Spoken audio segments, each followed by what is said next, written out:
It was supposed to be a quiet Sunday morning in our suburban neighborhood.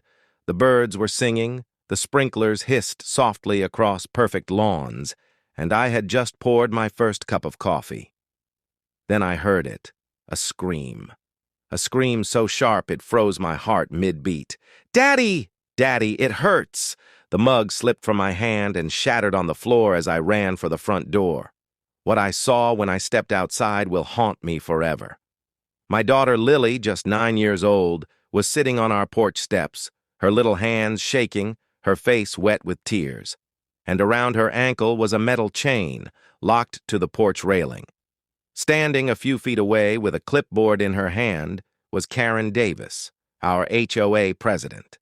Her lips were pressed into that self-satisfied smirk she always wore, like she owned the world. "Good morning, Officer Thompson," she said coldly. "You might want to teach your daughter about community rules." No wandering pets off leash, I stared at her, not sure I'd heard right. "Karen, that's my daughter."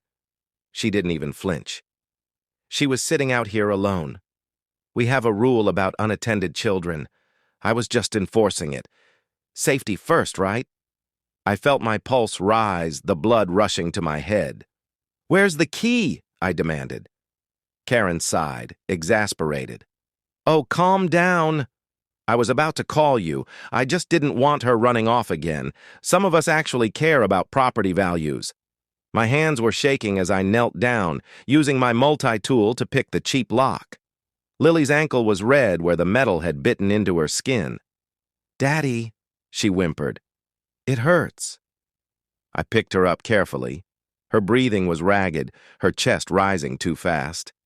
Then I saw the blinking light under her shirt, the small heart monitor she wore everywhere. It was flashing red. Not again. "Hang on, sweetheart," I whispered. "Just breathe for me." Karen stood there, unimpressed. "Drama much? Maybe she needs less sugar." That was it. My anger wasn't loud. It was quiet, dangerous, shaking. "Karen," I said, my voice low, "my daughter has a congenital heart condition. Any stress could stop her heart. You could have killed her."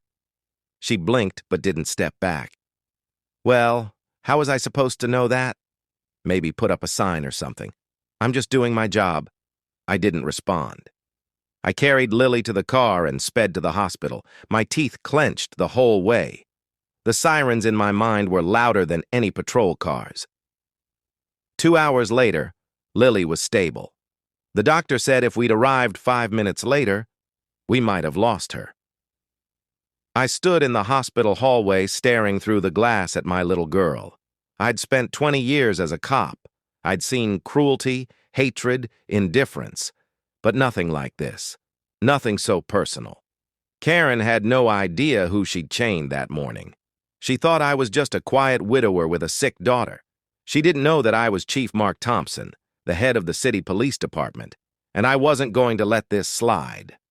The next morning, I put on my uniform. The badge gleamed in the sunlight as I got into my black SUV. My dash cam was rolling. Karen was outside trimming her hedges when I pulled up. She looked up, squinting, confused at first, then nervous. "Oh, Chief Thompson," she said, forcing a smile. "What a surprise." "Karen Davis," I said evenly. "HOA President, right?" She nodded quickly. "Yes, that's me." "Is there a problem?" "You tell me," I said, stepping closer. "Yesterday morning, you restrained a minor without consent, causing bodily harm." Her smile flickered. "Oh, come on. Don't be ridiculous. I was protecting—" I interrupted her and held up my phone. "The neighborhood cameras tell a different story." Her own face appeared on the screen, clear as day, dragging a chain across my porch, snapping it around Lily's ankle while muttering, "Let's see if the chief's brat learned some manners." Her mouth dropped open. You can't use that. That's private property." "So is my porch," I said. Her composure broke instantly. "Wait, please." I didn't mean any harm. It was just a misunderstanding. I didn't move. My voice stayed calm. "You chained a child?" "A heart patient. That's felony child endangerment." Her eyes darted to the neighbors now stepping outside, watching. Curtains shifted. Phones came out. The gossip queen was finally the show. "Please," she whispered, her mascara running. "You can't arrest me." "My husband's on the HOA board. I didn't mean to hurt anyone." "You didn't think about that when you did it," I said quietly. "Now face the consequences," I radioed my partner. "Unit 7, I need backup at 214 Pine Grove." One female suspect detained Karen's shoulders, sagged. "No, no, please!" I turned her around gently but firmly and clicked the cuffs into place. The metallic sound echoed down the street like thunder rolling through her perfect world. For the first time since that morning, I felt my anger quiet down. Not because I enjoyed seeing her crumble, but because justice had finally arrived. The news spread faster than wildfire. Within hours, every local channel was reporting HOA President arrested after chaining police chief's daughter.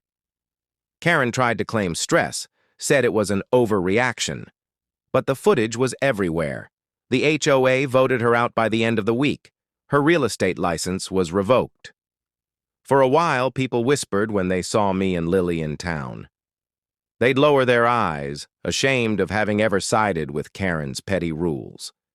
I didn't feel proud, just relieved. Lily was safe. That was all that mattered. A few weeks later, we started to rebuild our lives. Lily's doctor said her heart was doing better. She smiled more, laughed again, swung on that same porch, this time free.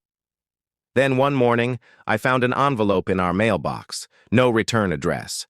Inside was a letter written in shaky handwriting. "Chief Thompson, I don't expect forgiveness." I never realized how cruel I had become until that day. "I see your daughter's face in my dreams. I'm sorry. Karen Davis." I stood on the porch for a long time holding that letter. The same porch where my daughter had once been chained. I didn't feel satisfaction or hatred, just a strange, quiet peace. Sometimes justice isn't about revenge. It's about making someone finally see what they've done. I looked through the window where Lily sat coloring at the table. She looked up and smiled, that bright, fragile smile that made my world right again. I folded the letter, slipped it into my jacket pocket, and whispered to myself, "We're free now, baby girl." The wind rustled the trees. Somewhere a bird sang again, and for the first time since that terrible morning, our home, our hearts, finally felt light.